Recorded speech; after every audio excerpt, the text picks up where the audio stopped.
Hello, everyone. Recording in progress. Thank you. Hello, everyone. We're very excited to jam with you guys today, and I hope you're ready. There's going to be lots of hands-on practice throughout our session, so we're really excited. As Kathy said, my name is Rachel Riggs. I'm a digital learning specialist for the EdTech Center at World Education, and my amazing, amazing co-presenter who you all know well, I'm sure. Mary, that's when you go. Oh, I didn't know you wanted me to say anything. Sorry. Yes. For those of you who don't know me, Mary Gaston, retired, and evidently not real good attention span today. So we will work on that until it's my turn to talk. Thank you, Rachel. And she is very amazing. And I put in the chat that I was here to help her. She doesn't need help. I just want to help her. Oh, I could definitely use your help in many ways. And I think that we all can recognize that Mary misuses the term retired quite a bit. She's redefining what it means. Okay, awesome. Well, we're glad to be here with you guys and hope to get to know you a little bit throughout our different activities. Today, you are going to learn a lot of things. We're going to talk a lot about EdTech routines and strategies before we jump right into the EdTech tool Jamboard, but then we'll show you how to engage on Jamboard. That means engage with it from a learner perspective, and how your students or learners might engage with it. We'll show you guys how to make a Jamboard. So from a creator's perspective, what do you do to make a Jamboard? And how to share a Jamboard. So from a teacher's perspective, how do I actually get this digital bulletin board, whiteboard to my students? And finally, we are going to go through some different activity examples. So we'll be sure to be sharing with you guys a lot of examples of how you can use Jamboard. It's a really flexible tool, and you'll come away today having just a lot in your brain about, okay, this is how I could use it. This is where I could plug it into my lessons. That's our goal.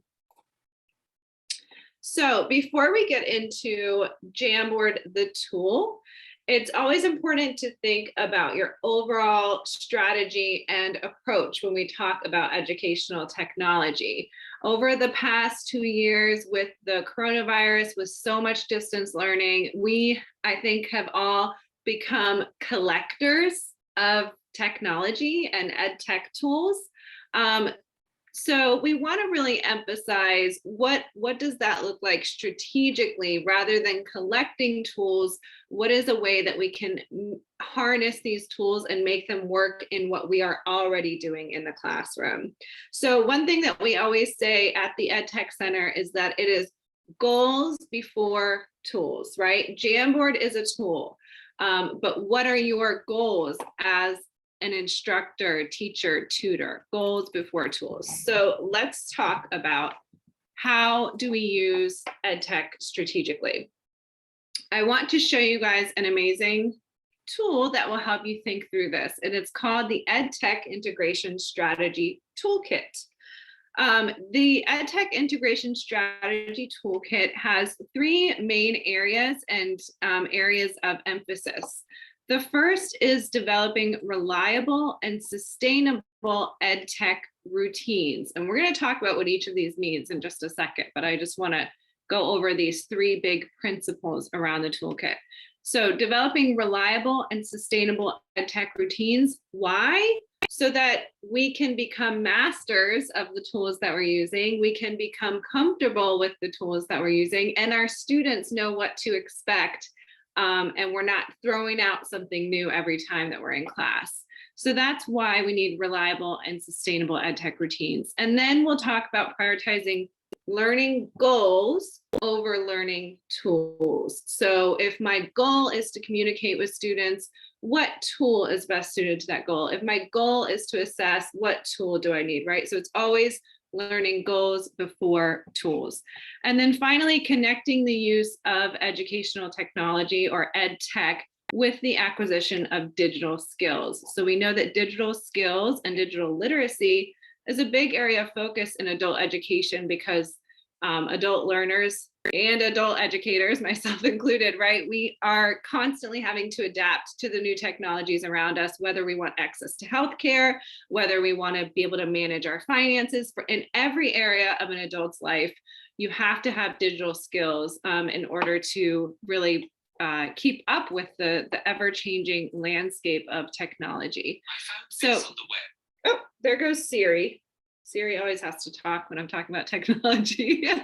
So the toolkit gives us some tools and guidance around these three principles: the EdTech routines, putting our goals before our tools, and then incorporating digital skills. And I will share the link to the toolkit, I promise. But first, I just want to show you some of the things that are in it.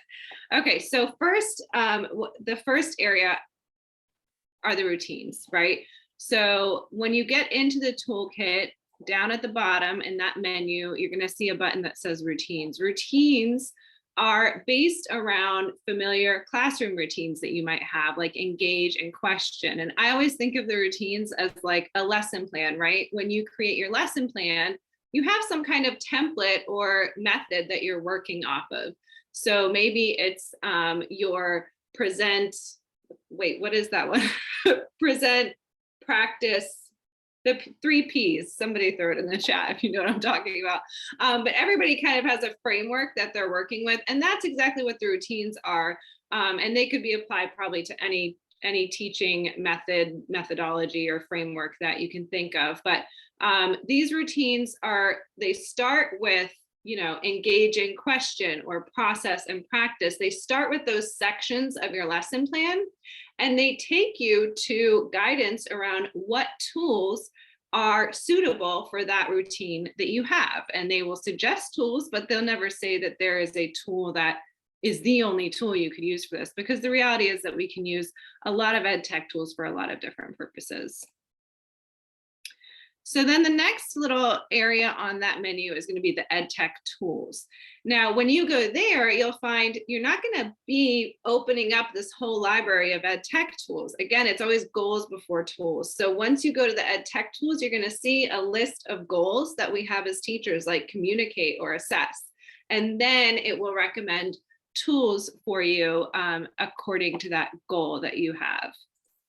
And finally, the digital skills library. I don't want to talk about this too much, but it is a really neat tool within the toolkit. In the digital skills library, you can go to any domain. So communication, workplace skills, information skills, and you can locate discrete digital skills and find learning resources to learn or teach that skill. And so the idea here is that when we're using educational technology, right, we as teachers are building our own digital skills, and we also want to make sure that our students are having an opportunity to build their digital skills through the use of technology that we are implementing in our classrooms. Okay, so those are the 3 different areas within the toolkit. So now let's crack it open. I'm going to give you guys 2 minutes just to explore. And so what I'll do is I'm going to put the link into the chat box, the link that goes to the toolkit. You can open the toolkit via the link on your web browser, or you can open it on a mobile device with the QR code. And so I'm going to put the link in the chat, and then I'm going to display the QR code on my computer. And you guys just choose whatever you prefer. So either mobile or website. Oops. Okay, so oops. What did I just do? I just deleted the, okay, here we go. I'm gonna get it this time. Here we go. There's the link. Copy, and I'm gonna put it up here. And you'll see that when I go into the toolkit, even on my web browser, you can click through it. Just it looks like it's just a picture of a mobile phone, but you can actually click through, and then you can show full screen if you want to see it bigger in your web browser. Okay, I'm going to click through it just like this. So you'll see there's routines here, and these are the different areas of a lesson plan I was talking about: build knowledge, engage in question. Then you have ed tech tools. This is where you can go to those goals: communicate, instruct, assess, manage, create. And then you can see different tools for whatever your purpose or your goal is. Finally, the digital skills library. We won't be getting into this much today because we're focused on an ed tech tool, but I would really encourage you later to go through that and see what resources in there might benefit you. What resources could you use for your class and your learners? Okay, so I was supposed to start a timer and I didn't. I'm going to start my 2-minute timer. And I just want you guys to get in and explore. And if anybody doesn't want to open it for whatever reason, just unmute yourself and I will navigate to whatever you want to see. So I will click around for you during our 2-minute exploration here.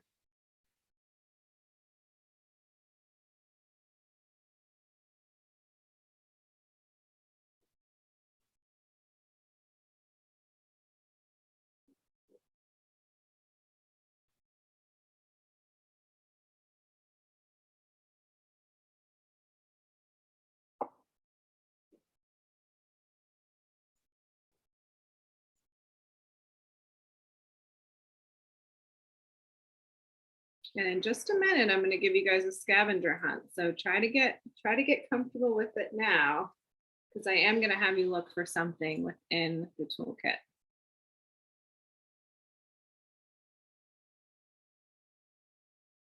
Any questions so far as you're looking? Just let us know. You can put them in the chat or unmute if you prefer.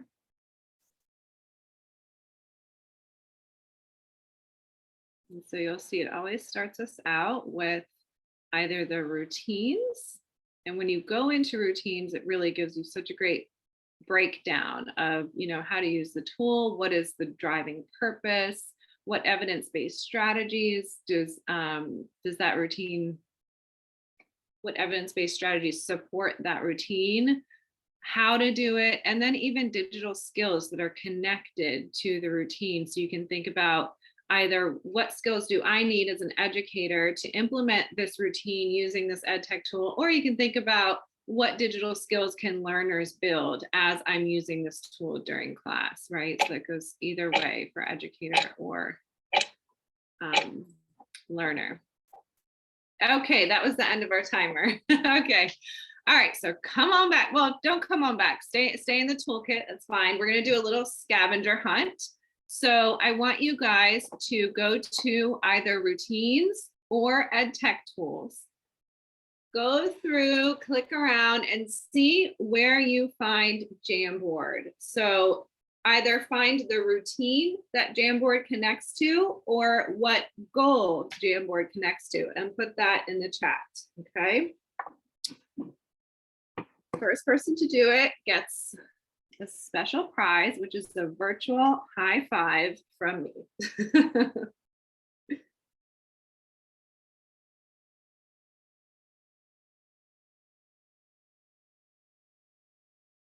see. Oh, hi, Alicia. Hi. Okay, yay. Great. So Tony got process and practice online bulletin board. Thank you, Tony.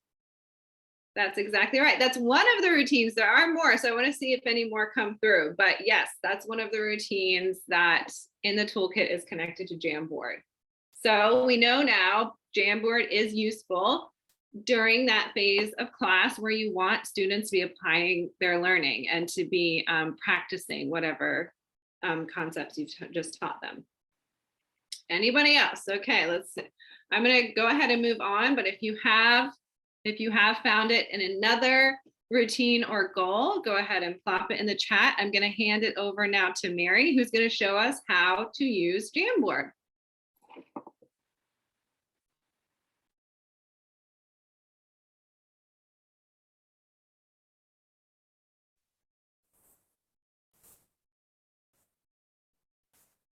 Hello, everybody. We are getting ready to jam, right? You ever seen an old lady jam? It's not pretty. Some old ladies, just not this one. Just kidding. All right. What is Jamboard? I'd like for you to think back well, not even think back. Some of us still use these tools. A real live whiteboard, a physical whiteboard. What did you use or do you use a whiteboard for with students? Go ahead and put something in the chat. What have you used a whiteboard for? All right, Anita says teach a skill, modeling, checking homework, writing examples.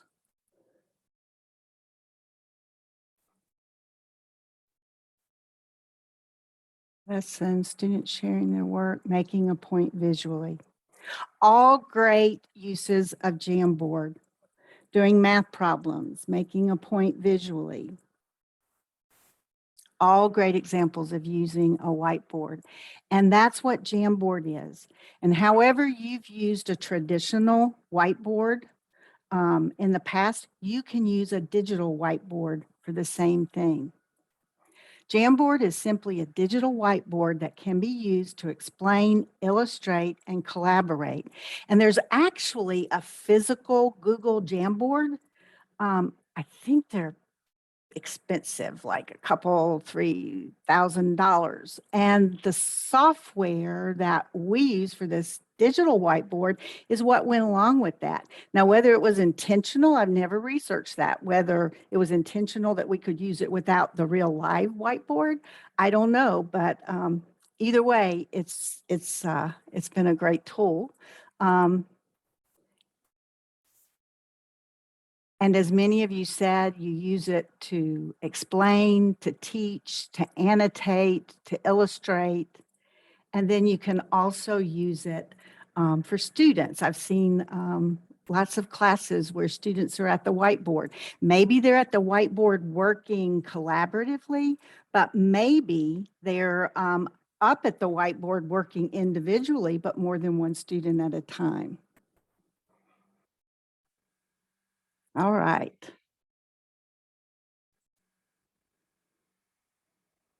So why Jamboard? Jamboard's easy because it doesn't require a username or a password, at least the way that it's used most often, which makes it easy for students. The user experience is familiar and simple. Once you get into it and play around with it, it gets better and better. And it's easy with several options for sharing. And we'll go over several of those, of how you can do it.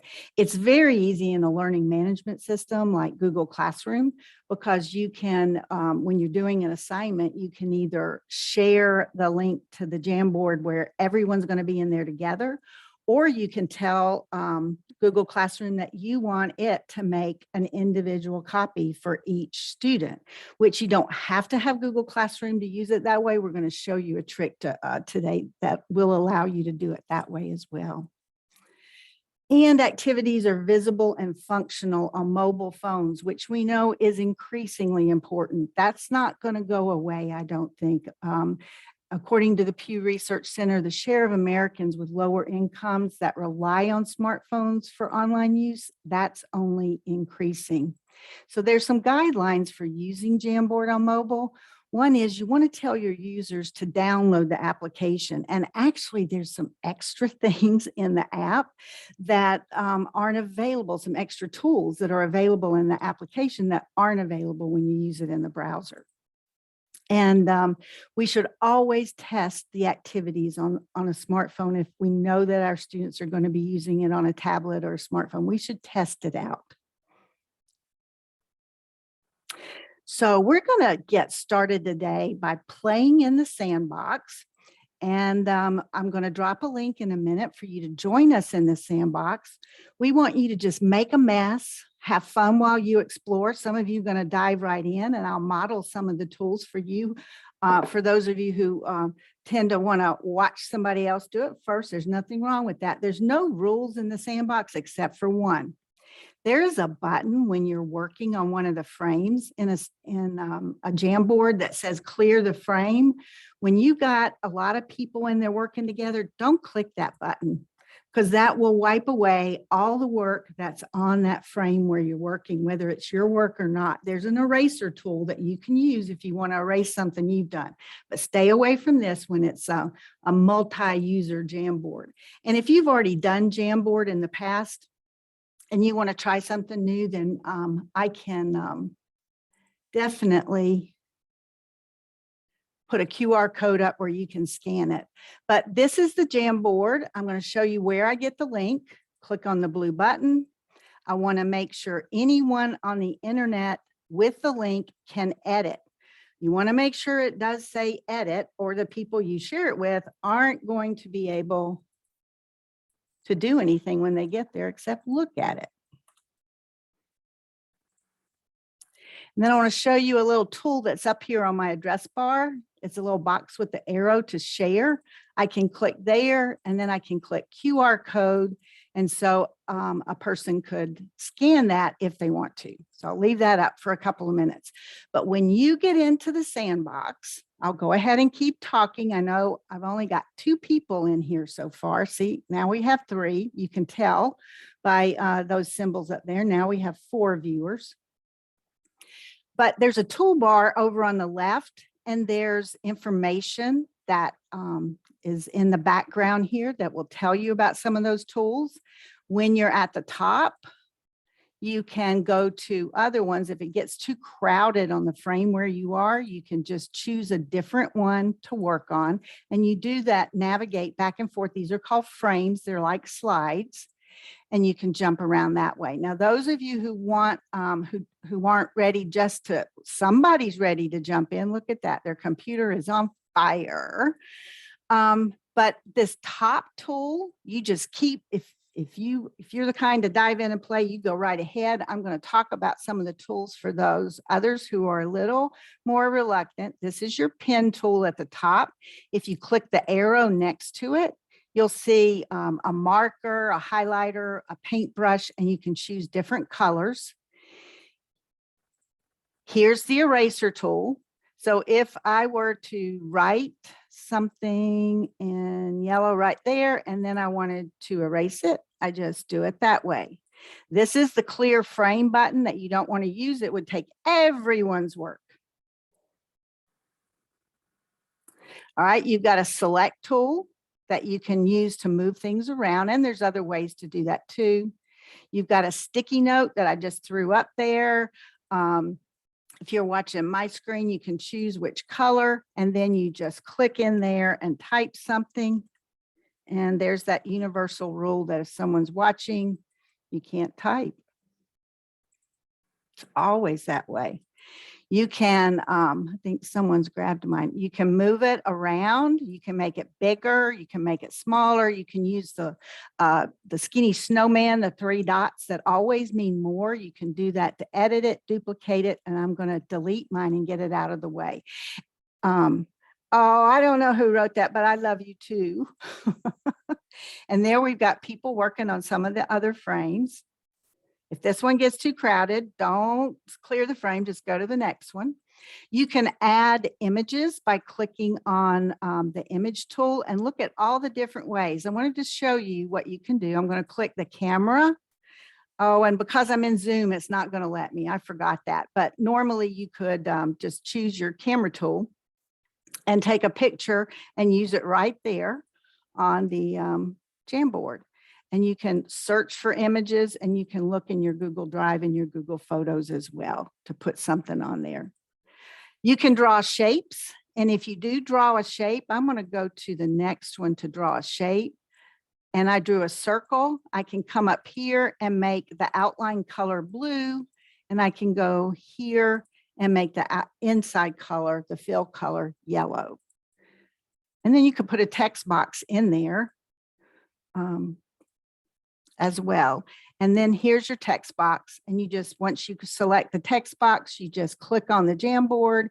And once you do that, you can change your font up here, the size of your font. You can change the color, and you can change the justification. It's got a few tools, not a whole lot. And then if you want to delete it, grab the skinny snowman and hit delete. The last tool on there is a laser. And that is just a way of drawing attention to something on the Jamboard, you use it and it's going to disappear. It just draws attention. So it looks like a lot of you, 19 people are in here playing. That is great. And you're playing so nicely.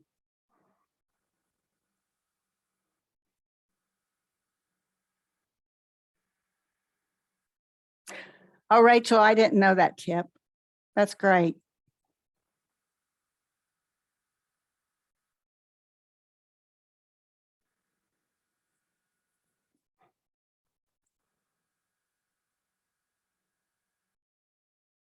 All right, so I think we've played in our sandbox enough. We've got some other things we want to do. So I'm going to jump back in. And I want to know, how did the warm up go for you? What fun things did you run into, or what not so fun things did you run into? Feel free to unmute and let us know, or you could put it in the chat box.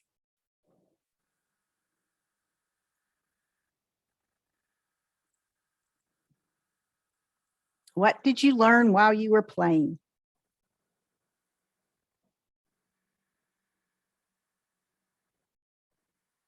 The tools are simple to use, yes.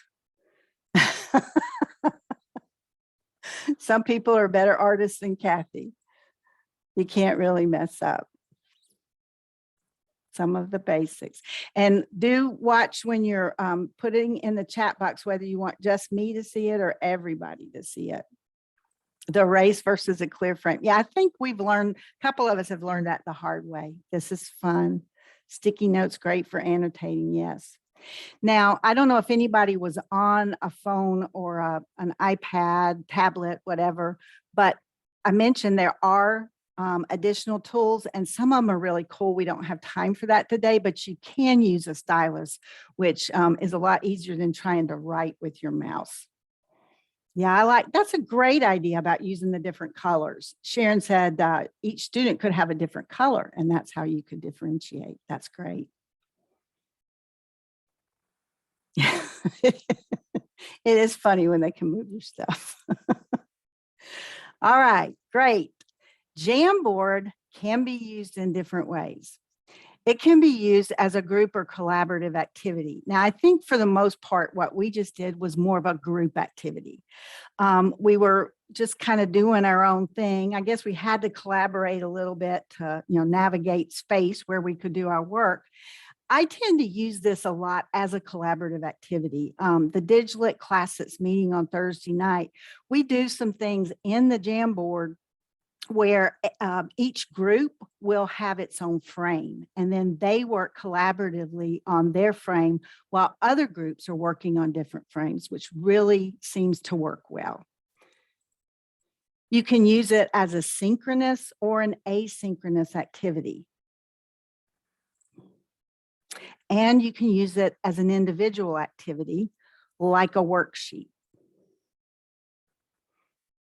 Teresa, yeah, that does work well. And two, if you wanted to do it, there's a couple different ways that you could use it as a worksheet. One way I'm going to show you in a minute, but you could use one Jamboard and just assign students their own frame to work on. So that way, they're not bumping into each other and you're not having them make their own copy, because if they're going to make their own copy, they do need to have a Google account in order to save their own copy. So different ways, adaptable. So we're going to try a different Jamboard activity, but this time I'm going to have you make your own copy. Now, once we get started, if anybody has trouble doing this, if it's blocked or I know we have that happen sometimes, let me know and I can just give you the link to the original and let you work in it. But you're going to do frames 1 through 3 as if you're a student, but you're going to be in there yourself. On the 4th frame, after you've had time to work through, you can make some notes about how you could use this in with your students, how you could use it in your own practice. So you can make some notes on that fourth one. Then when we come back together as a group, I'm going to ask some of you to share those ideas with us. So I am going to go to, oh gosh, look at that. Is that not beautiful? That's the one I'm going to come back to, and I'm going to show you something else in a minute. So this is the one that I was going to tell that I'm going to let you make a copy of. This is one I think maybe Jeff and Rachel put together for a vocabulary lesson. And you have different instructions on each one. And then this one is where you can make notes about what you think would be good for students. So the way that I'm going to do that is I'm going to come up here to the address bar. I'm going to click in there. I'm going to highlight the part that goes back to the, I'm having the slash mark. And instead of viewer and all the other stuff that's there, I'm going to write the word copy. Then I'm going to select this whole address. I'm going to right click, copy it, and I'm going to drop that into the chat. So when you go to that, did I do something wrong?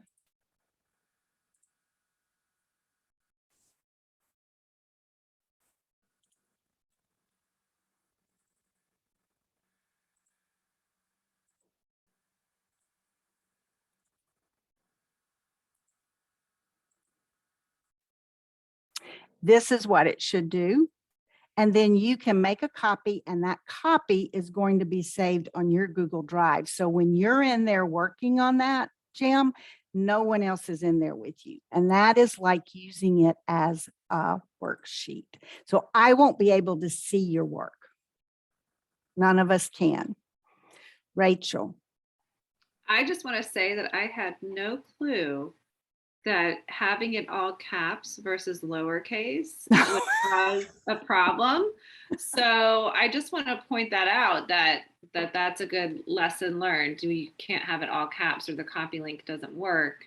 And I also want to point out how great it is when somebody, like a lot of times when we're using new technology in class, we can kind of fumble around like that, and it can be a learning experience for everyone. So Miss Mary, Dr. Gaston kept her cool, and we all learned something new.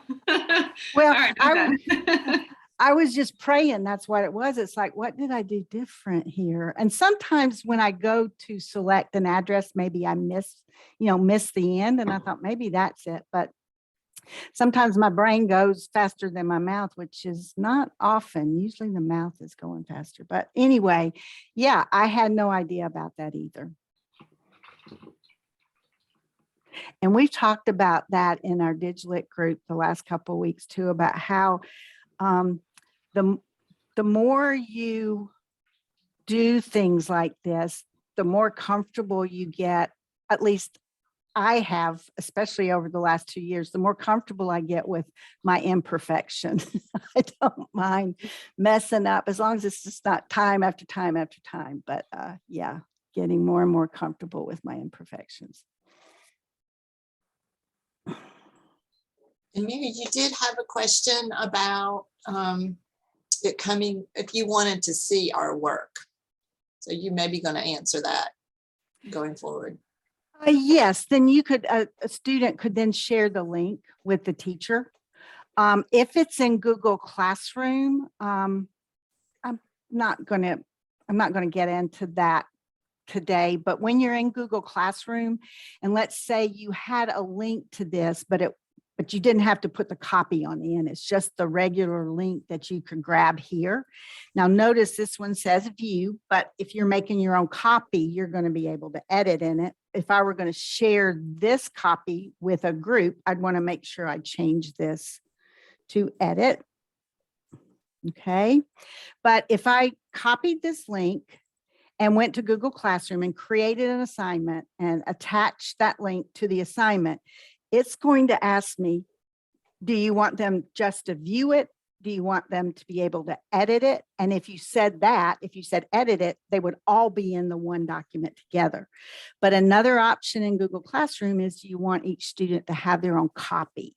And that would do the same thing that I did right here. And then all they have to do is turn it back in and you would be able to see that. And if that doesn't answer the question, yeah. Did you then paste it in the chat? Yes, what I did was I came up here and I took the words away. It was view and some other gobbledygook. And you could hit delete if you wanted to. And then you just put the word copy. And then in lowercase, we now know, and you select that. And when you select it, you right click, copy, and then drop it into the chat. Yes. Just like that.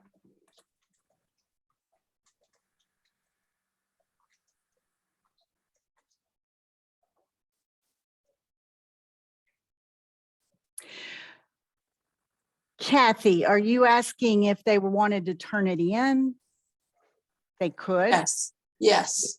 Yes, they could go up to the skinny snowman right here. That always means more, the 3 dots. And you could download it as a PDF.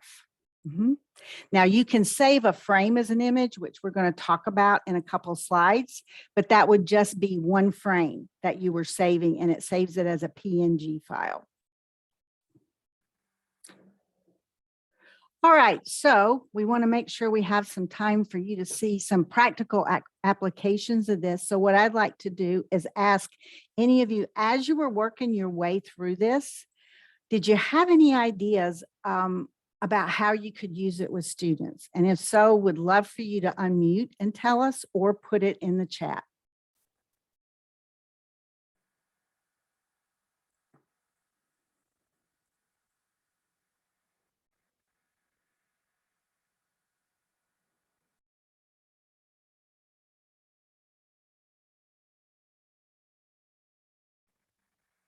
Yes, they could use sticky notes in each section, absolutely. And you could give them choices too, how they wanted to provide the information. Amen, Anita. We don't spend enough time playing in the sandbox. We need to do more. And play doesn't have to be without a purpose. Oh, Teresa, I love what you said. Yes, this is a great way to reflect on a lesson, on a passage, on a website. Great tool, like an exit ticket kind of thing. Great ideas.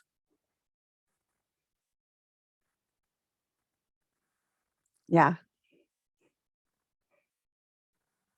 All right.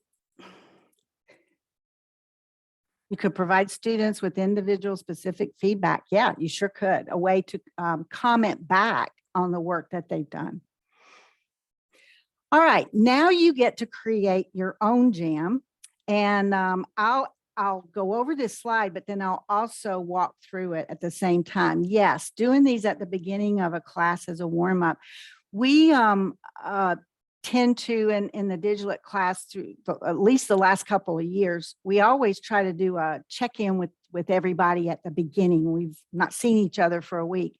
And one of the things we do is a stress level check. And we've used the Jamboard a couple of times in each class to do that. You know, it's let me see where you are on a scale of 1 to 10. Where's that stress level? Do we need to stop and, calm ourselves down a little bit before we move forward?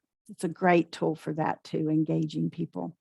So to create your own Jamboard, like I said, I'm going to go over the slide and then I'll demonstrate it, but you go to jamboard.google.com, or some may choose to use the waffle and find the waffle being the 9 dots of awesome over on the right. You can find your Jamboard app, but you're going to click this plus sign, this colorful plus sign in the bottom right to create a jam. And this is going to be an about you jam. You name it what you want, and then you want to add at least 3 different elements: text, picture, shape, or something else that describes you. This is what you're going to use. So one way to get there, I'm going to add a browser tab. And I'm going to do jamboard.google.com. I do it enough. See, it came up all by itself after the J. I'm going to hit enter. And so right now, this is the Google personality I'm using right now. So these are the ones that come up. But right down here in the bottom right, I have that colorful plus button. I'm going to click it. And it pulls up a blank untitled jam. I can click right there and name this about me, Mary. And then I would add my 3 elements. And we hope that you're doing the same thing. Another place that you can find Jamboard, I think maybe you have to have used it at least once, but I'm not going to swear to that. You go to what I call those 9 dots of awesome or the waffle, and you find the tool Jamboard, and it'll take you in the same way. Which 3 elements? Yes, you can do text, picture, shape, or you could use the paintbrush or the marker. Just do 3 different ways of describing yourself.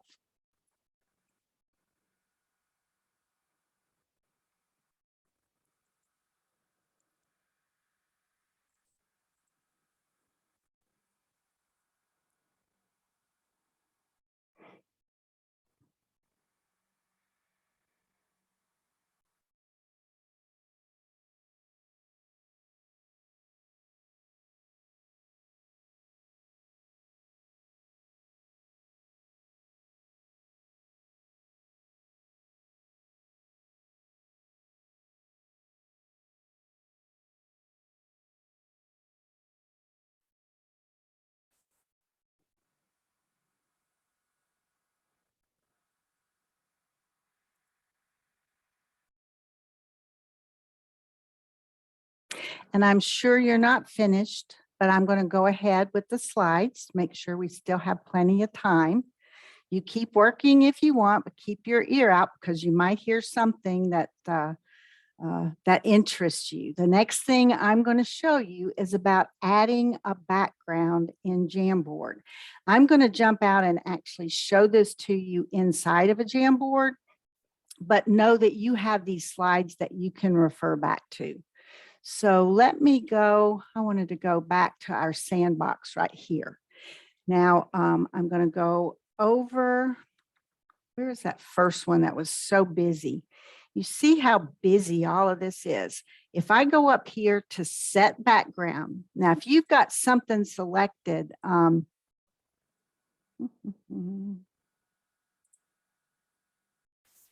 if you've got something selected, oh, I'm going to back up. I'm not going to talk about that right now. I'm going to go to set background. And when I click on that, you have several different options here. Somebody actually changed the background on this one. They changed it to the blue graph. It could be a plain white background. It could be dots, lines, the blue graph, the gray graph paper, this beautiful blue color, and this striking black color. All of those are available. Now, something else that you can do is you can add a picture right here, and lots of different options for that. I'm going to show you one. Let's say that I wanted to make this a background. I am going to go up here and I am going to save that frame as an image. And I am going to go to the blank one, go to set background. It dropped that image in the bottom left. And so I do this and drag it up there. Now it is a background, which means you can't move all these things. There are a lot of great reasons to do that with Jamboards when you want, say, using it as a worksheet or something you want students to have as a background to work on top of. But again, when you're doing that, you have options. You can pull up a picture you have, you can use the camera, you can look for an image to use or things that you have.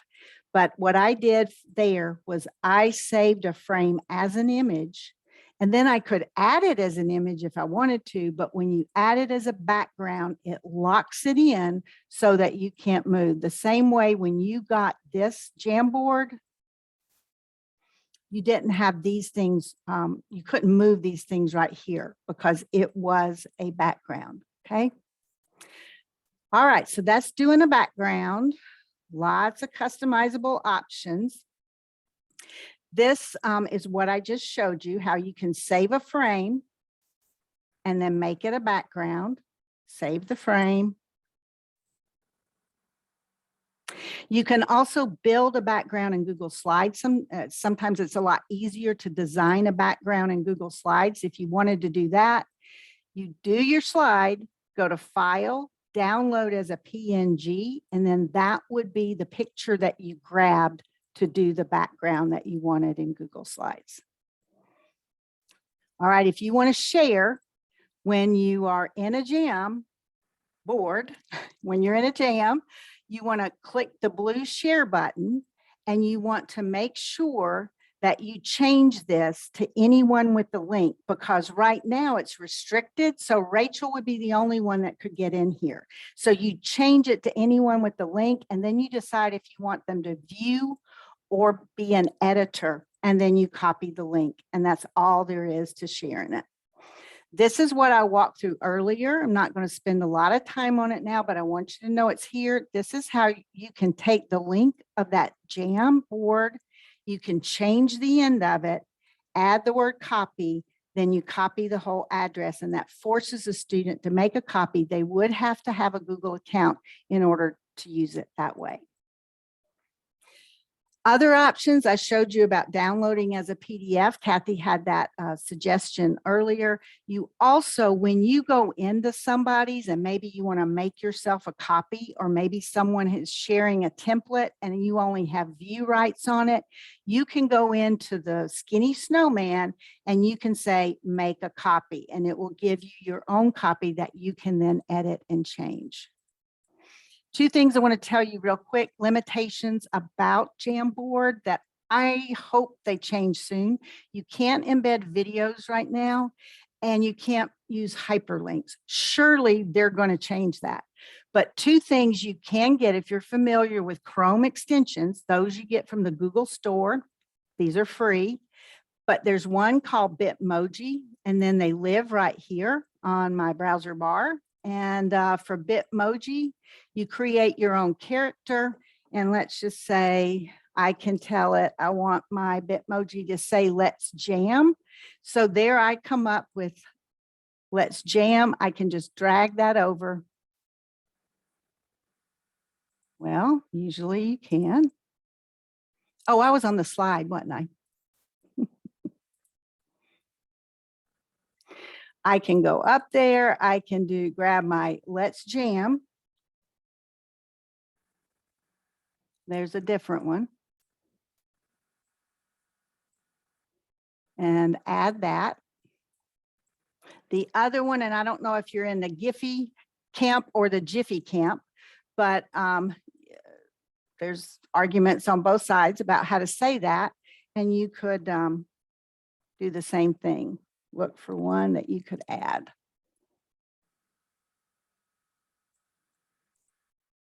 So two little extra things.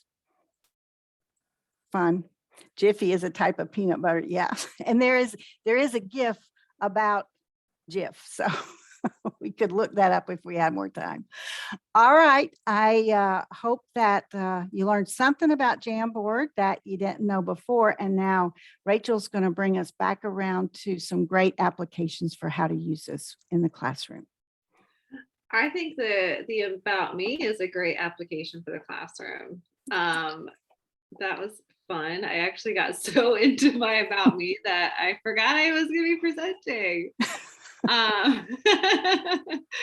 But here's mine, you guys. I did want to show these cute pictures of my kids because they both were practicing photography this weekend at different levels. But we found this, we're moving to Georgia in 2 weeks, and we found this old camera. I mean, like to my son, it's an old camera. To us, it's like, that's a camera. So it was funny. Okay, sorry. Back to business, Rachel. Okay. So we have lots of examples of different activities. I had a hard time even choosing. So what I want to do is go over a couple of examples, and then we're going to share a Google Drive folder with you guys to really explore all kinds of different activities. And I'm hoping that you guys will go and create your own templates and your own activities, and please share them back with us. I would love to see what everybody's thinking of. I love sharing amongst educators. We always have such great diverse ideas. Okay, so how could we apply Jamboard? Now I'm going to bring it back to the EdTech integration strategy toolkit for a minute, and back to those routines. And I just want you to think for a minute about, how would Jamboard be used for engaging and questioning? How would it be used for building knowledge? How would it be used for process and practice, responding and creating, or reflection and assessment? So if you guys have any initial ideas, just put them in the chat. Like, what are you thinking as you're seeing all of this? It's 2:22. Thank you, Kathy. It's 2:22 on 2/22/22. Everybody stop what you're doing and make a wish, or whatever you do, say a prayer. What? Okay, all right. And now go to the chat box and let us know, based off of what Mary walked us through, your about me frame that you made, what are some initial ideas you have of how you could plug this into a classroom routine? And I'm going to scroll up because I saw some, as Stephanie wrote, do these at the beginning of a class as a warm-up. Great, there's a routine, there's your engagement at the start of class. Christine said giving students individual specific feedback, and so plugging it into your assessment and your feedback cycle. And let's see, there were some other great ideas I want to revisit. Okay, Teresa says it's a great way to allow students to reflect on a passage. Linda is adding in summary and closure. Okay, great. Yeah, so we want to think about, what are the routines, not just what's a one-off activity I could make and my students see Jamboard for one time and they have fun, but what is a sustainable, reliable way that I could use this in my lessons to really enhance learning. Here is one example of an activity. This is called a See, Think, Wonder activity.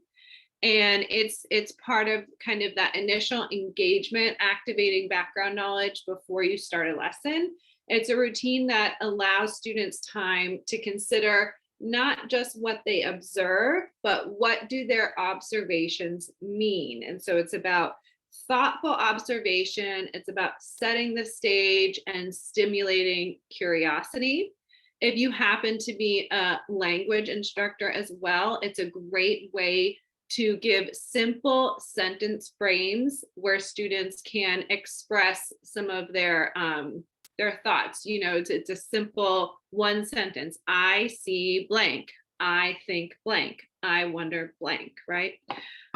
So a See, Think, Wonder is one example of an activity you could use for engaging and questioning.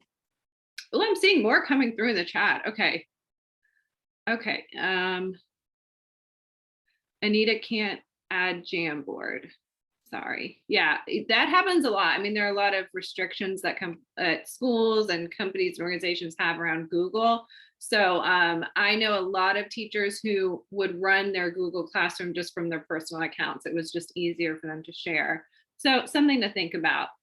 Or creating, because you can get free Google accounts, you can just create like rachelteacher@gmail.com and use that account for any teaching that you're doing. Okay, Teresa says pull vocabulary words from a reading passage that they don't know the meaning and oh, awesome. Yeah, great idea. ESL students. Yep, this is great. Okay. So the See Think Wonder, right? And the idea with the See Think Wonder is that you set an image as the background that relates to the lesson. So for example, this is in part of the Florida Literacy Coalition Staying Healthy curriculum. It's a health literacy for English language learners. And so you would put up this image of a burger and fries and, chicken and vegetables, and just say, what do you see? What do you think? And what do you wonder? I see a meal with fried foods and a meal with vegetables. I think the teacher is showing us some healthy foods, and I wonder about some of the dishes that are traditionally served in my country. Okay, so this is just an example of one way to use Jamboard as an engage and question routine activity. You could also use it for process and practice. And so the example that you're seeing on the screen is a vocabulary set. So I can't remember who created this, and I'm sorry to say that because I would love to give them credit, but this is a full set of frames that has students interacting with vocabulary in different ways, and then also interacting with all of the Jamboard tools. And so it's integrating their language learning with their digital literacy and their digital skills. And so on each frame, it has something different. On the first one, they're just moving words. On the second one, they're finding images. On the third one, they're using the pen to connect words and definitions.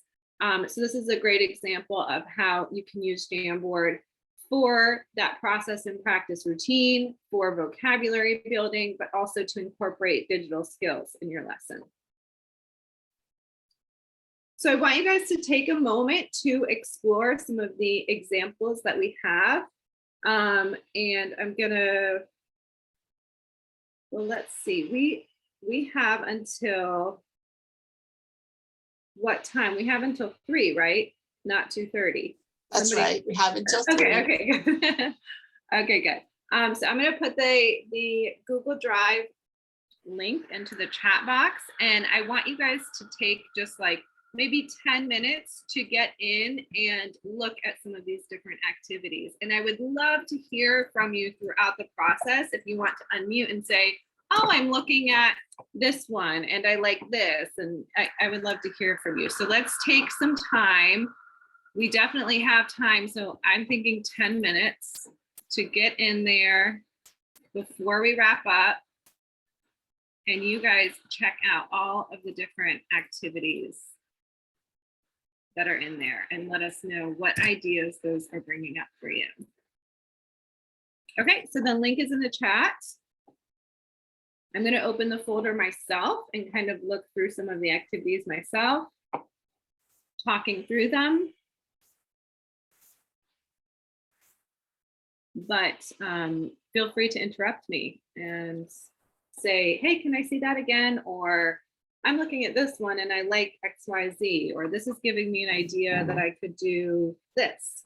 All right, so let's take a look. So I'm going to start with the vocabulary, and this I just showed in a slide, but I want to actually go through these a little more in depth.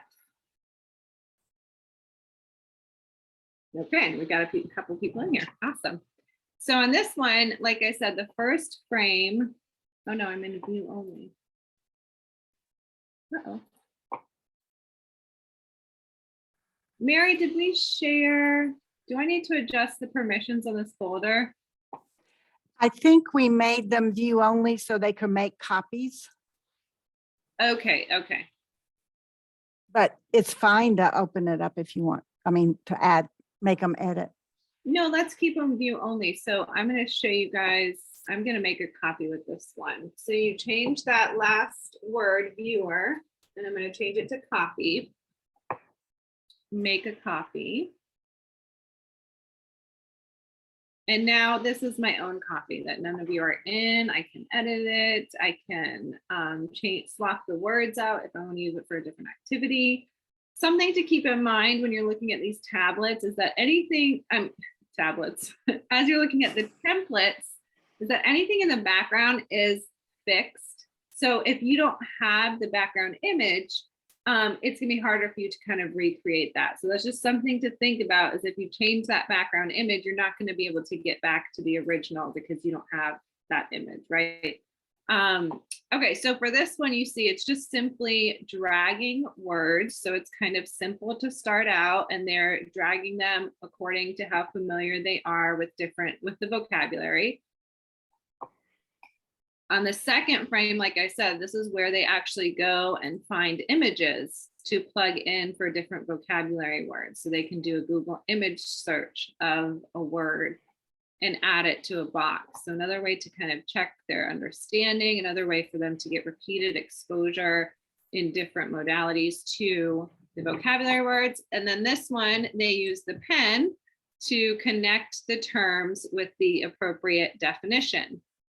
And someone said assessment. I mean, you can see this is pretty much a vocabulary quiz here. I mean, you could be giving feedback on a lot of this, a lot of these activities once they share it back with you.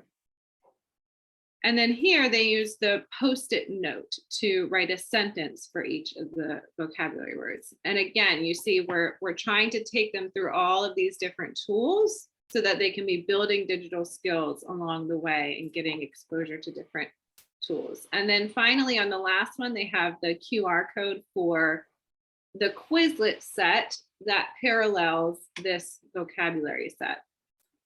So that's a great example. Let's go to the next one. The next one is the 3 branches of government Jamboard. I'm going to make a copy. Oh my gosh, my Zoom stuff is so in the way. You see my mouse going crazy. It's because I'm trying to move things. Okay, so I just go change the URL from viewer to copy, and then I make a copy.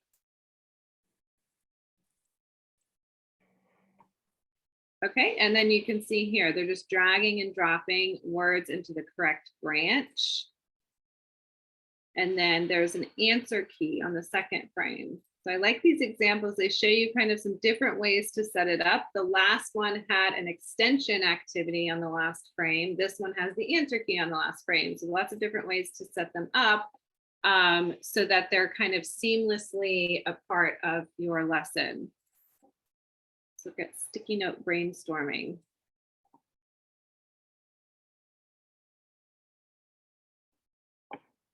So this one is just an idea, an idea, an idea, an idea. This is an idea, an idea, an idea.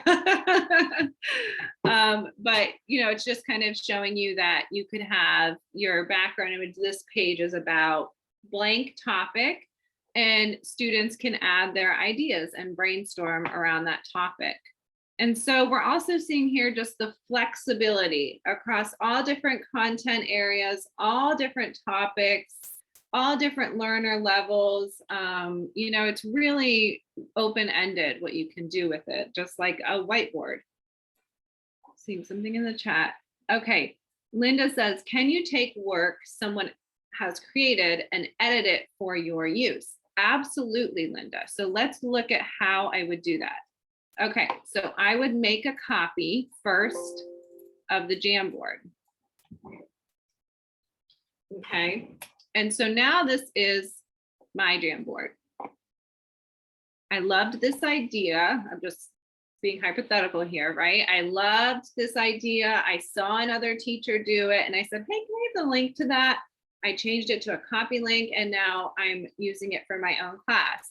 And so what I would need to do is change some of the information.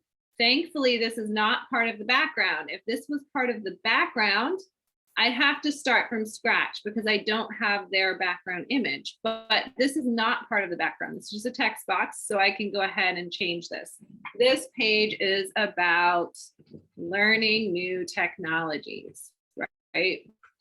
Then I can go in, and when you click on any object, you click on the skinny snowman and you can delete it, or you can duplicate it, or you can edit it, right? And so lots of different options to then go in and adapt this for your own use. You might decide to clear the frame. In this case, it doesn't make much sense because what's going to happen is I'm going to have a blank frame. And so I might as well have just started my own Jamboard. But In some other ones, it will make sense. Let me get back to the vocabulary one and show you why I might clear the frame here.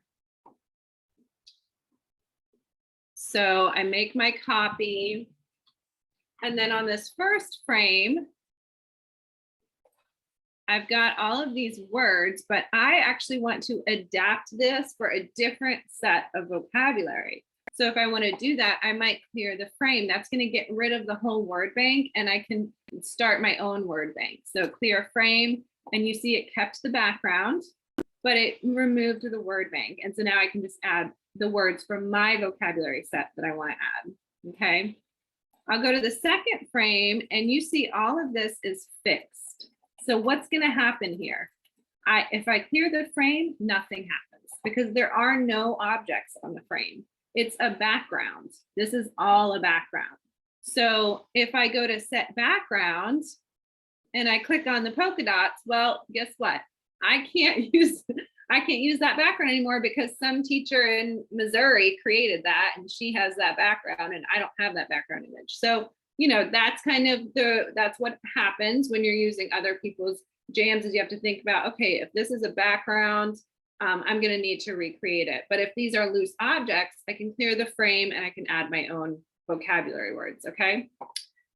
Any questions about that? That was a good question, Linda.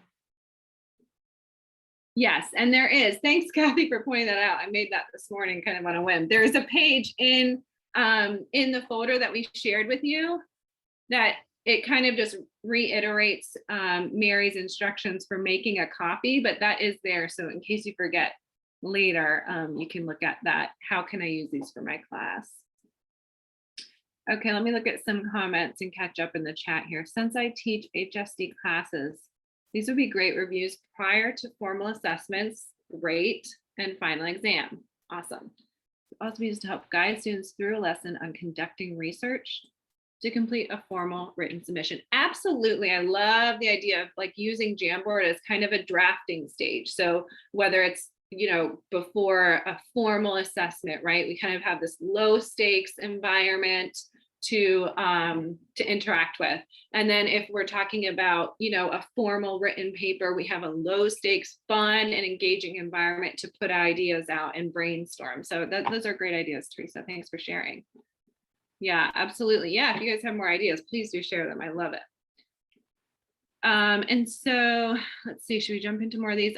I'm curious to know, you guys, if what your thoughts are after I've showed you what happens in terms of using someone else's jam. Do you guys have any more questions about that? Does anybody have an idea of how, like, let's say I go in and I delete that other teacher's background. What could I then do to recreate that activity myself?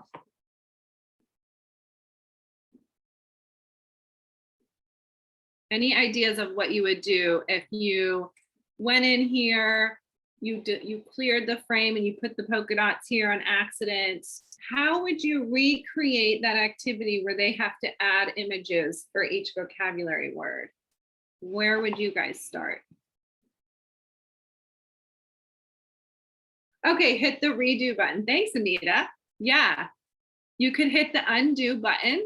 Absolutely. And that's going to bring it back. Voila. Great idea here would be actually to duplicate this frame. Okay, so I want to keep this for reference, but I want to change these words. So I'm going to go here and expand my frames in the top center there. I just clicked on the number of frames and this dropped down. I want to expand my frames. I don't want to delete their template yet because I want to use it as a frame of reference, but I know I'm going to have to make the activity on a different frame myself. So you could just click the plus sign to add a new frame and keep this up while you're working on the new frame. So you could use it just as an example, right? So I would just make my new frame. I could go in and add my directions and then the different words I want to use. Let's say one of my words is technology. I could go in and just basically recreate it. I could recreate it in Jamboard and then save it as a background. So I would go up here like Mary showed us, save the frame as an image, and then set the background with that image. Other option would be, and sometimes I like it better because you have tables, would be to go into slides. And I could set up the frame background in slides and save that as an image. So I do like that. If I'm wanting it to be really nice and organized and I want lines in it, I will use slides because it has more formatting options. Okay, and then I can just save the slide as an image and I'll put it here and complete my vocabulary activity, whichever one of these it is. Okay, so that being said, I'm actually going to share an activity with you guys that I created in Slides, and then I took it over to Jamboard, and it is our last activity, and I am using it in my reflect and assess routine. So what I would like you guys to do, let me make this big just for a second, and then I'll share the link to the Jamboard. We are going to take a moment to reflect on everything that we've seen and how we could use an ed tech tool like Jamboard in our classroom routines.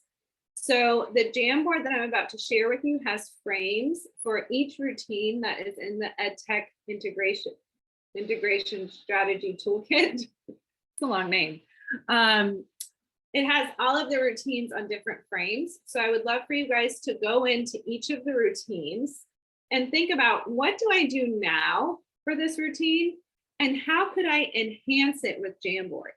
And I want you to be honest with yourselves and critical, and don't hesitate to say, actually, what I do now is great and Jamboard would not make it any better. You know, like that's okay. We're not saying you should use a Jamboard for every single part of your lesson. Man, Google should pay us if we do that. But yeah, so I'm going to share the Jamboard link, and I would love for you guys to just jump in and let us know what do you do now and how could it be enhanced by using Jamboard? Could it be enhanced by using Jamboard? Give me a second. I'm not reading text messages here. I'm getting the link from my other laptop. All right, there it is. There is the link to the Jamboard for our reflection today. All right, you go away. I'm gonna pull that up. Are you guys getting into that okay? I'm nervous now that my last one didn't work as well. Does everybody have access to that edit access to be able to add their sticky notes?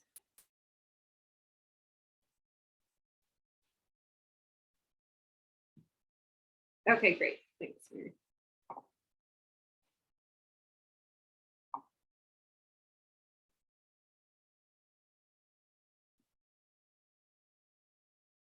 Oh, awesome. Okay, great. You guys are in here. Awesome. Okay, so for engage and question. So if we're thinking about just that first kind of step that we take when we're teaching, right? We start out by activating existing knowledge, piquing curiosity. What do you do now for that? And what could you do with Jamboard? Now, some of you like I think some of you are getting more into maybe some of the build knowledge, process and practice. So don't forget that there are these other frames with other routines. We have reflect and assess, respond and create, process and practice, build knowledge, and engage in question. So engage in question would be just that first part of your lesson when you get everybody kind of hooked. And then feel free to jump over to the other frames to let us know, what do you do now to build knowledge? And what could you do with Jamboard? What do you do now to help learners process the information and practice the concepts? And what could you do with Jamboard? What do you do now to get students to respond or to create, going kind of into those higher levels of engaging with it? What do you do now? What could you do with Jamboard? And then finally, what do you do to help learners reflect or to assess their knowledge? And what could you do with Jamboard? So you go up to the top middle and click the arrow to the right to get to some of these other routines. Okay, great. I'm seeing in process and practice that there's an online program that someone uses for practice. That's okay, Teresa. It happens all the time with Jamboard, and everybody should probably just know that whenever you share a link, you're going to start getting tons of stuff on that first frame. So that's just natural, no big deal. Great. Yep, and I'm seeing lots in the first frame. Great. So someone put warm up with ESL. Yes, and just so you guys know, my background is ESL. Before I went to World Ed in December, I was an ESL instructional specialist for Maryland, and I spent, I think it was a month or two as South Carolina's ESL curriculum specialist, and it was amazing.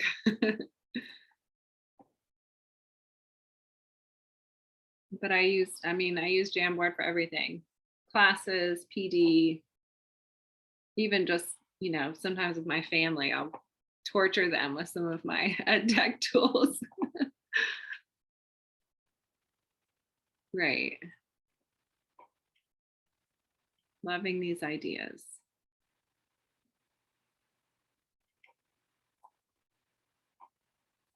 I'm checking my other frames now. Not much on the other. Oh, look, there is someone. Reflect and assess. Great. And so we're kind of seeing that Jamboard is going to fit better with some routines than others. That's totally normal. There is no one size fits all tool. So exactly what we're seeing play out in the Jamboard frames with these different routines is exactly like what I would have expected, that we wouldn't think that it's great for every routine in a lesson, but it's great for some of them. And reflect and assess, definitely. An example of one I think it's not super great for is the build knowledge, right? It would be kind of hard to present a lot of information in Jamboard. It's not super friendly for that. It's not designed for that. It might be difficult with respond and create, although I think there are great ways to use it. I see right now, like sticky note thought pop-ups absolutely is a great way for them to respond. To create, there's only so much you can create in Jamboard, so it just depends on what you're teaching. But yes, it's not one size fits all.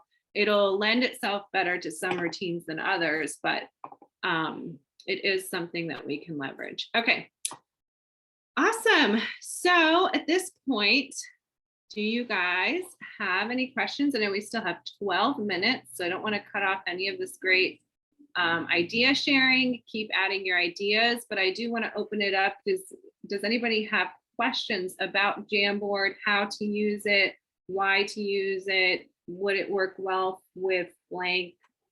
Please feel free to unmute. Okay, and Mary just messaged me. She said, let's show where to get Chrome extensions. I had a couple questions about where to get the extensions. Awesome.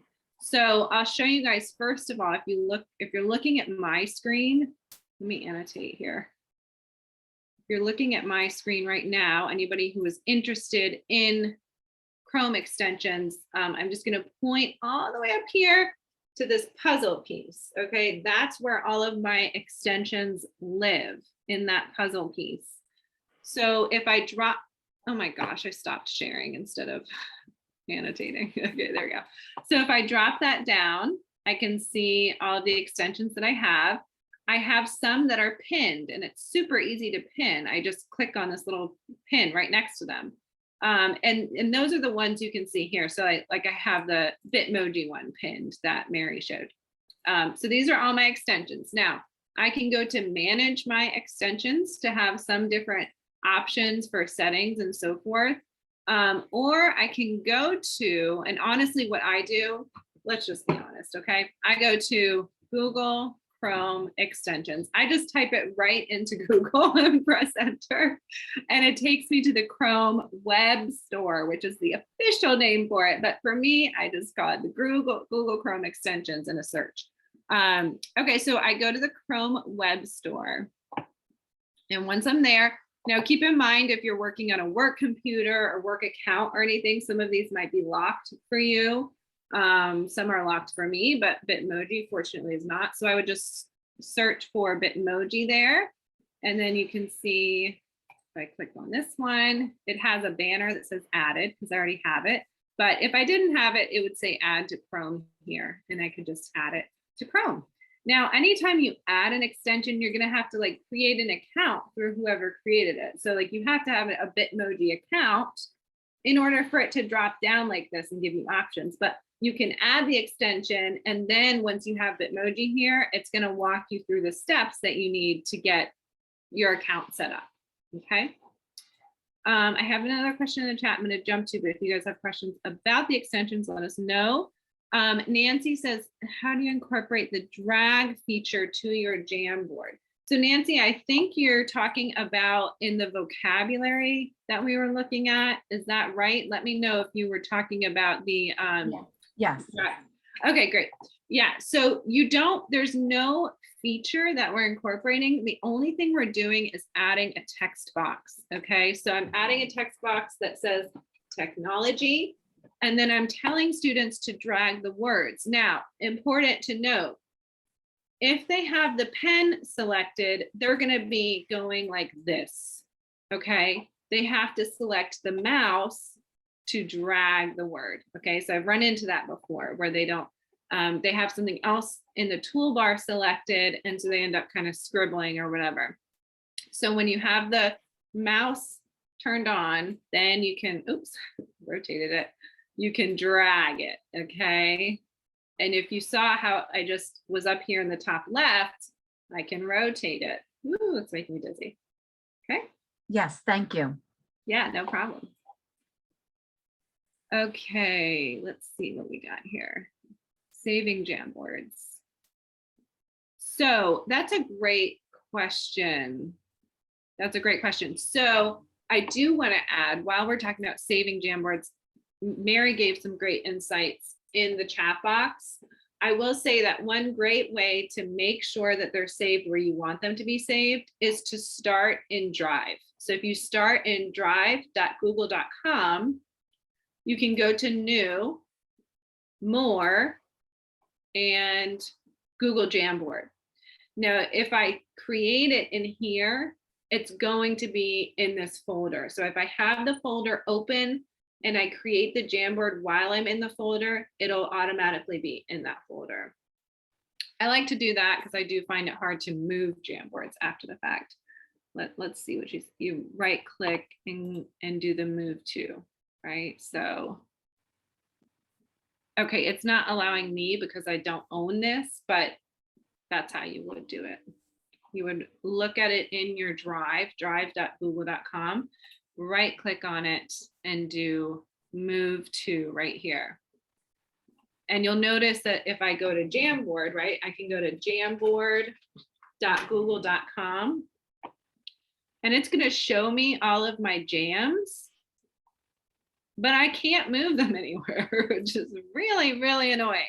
I can rename them, I can download them as PDF, or I can delete them, but it won't allow me to move them from Jamboard. This is good to know though. Go to jamboard.google.com to see any jams that you have that are yours or that someone has shared with you. But if you want to move them around, go to your Drive, drive.google.com. Linda, it saves as you go. It saves automatically. So you don't need to ever click a save button unless for some reason, like if your internet went out, because it's cloud-based, right? It would only be automatically saving when you're connected to the internet. Great questions. Any other questions? I know we're coming up to the end here. I'm going to jump back to our reflection and see if we have more ideas. Oh, I love this. Oh, I love this idea. Love the timeline idea. Somebody wrote in a build knowledge part of your lesson. Typically, they draw a timeline on the board love the idea to actually create the timeline in a Jamboard, because that would, how does it enhance, right? We always want to think about what does that add? It adds the ability to include pictures, which I think is really cool. So the other idea, if you want to do like a timeline type thing that I think could be fun, is you make the timeline on your Jamboard frame and you fix it to the background. So your background is the timeline, and then students go in and add to your timeline. That way they don't, you know, move the timeline around or whatever. Oh, loved that idea. Please make that and send it to me. This is great.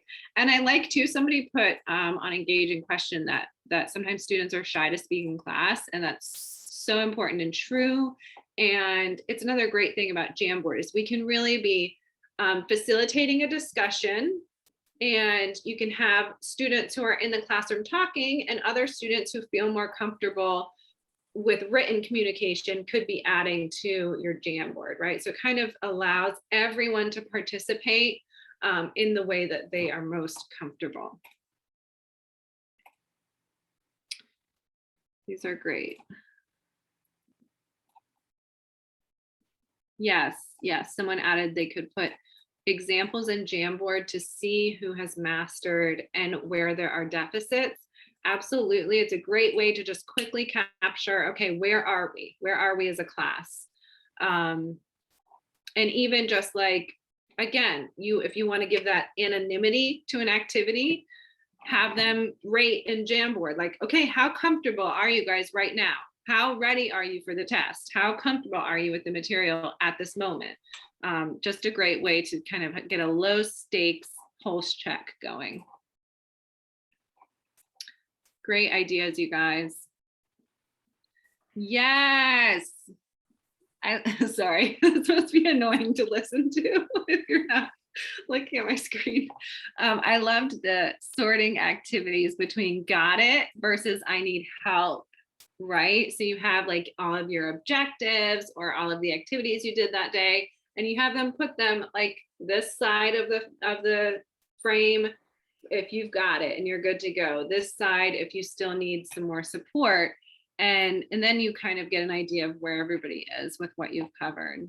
Love it, love it, love it, love it. Okay. All right, we only have 2 more minutes. So I'm going to stop sharing. Let us know if you have any more questions. I still have a little bit of time after 3 to hang out.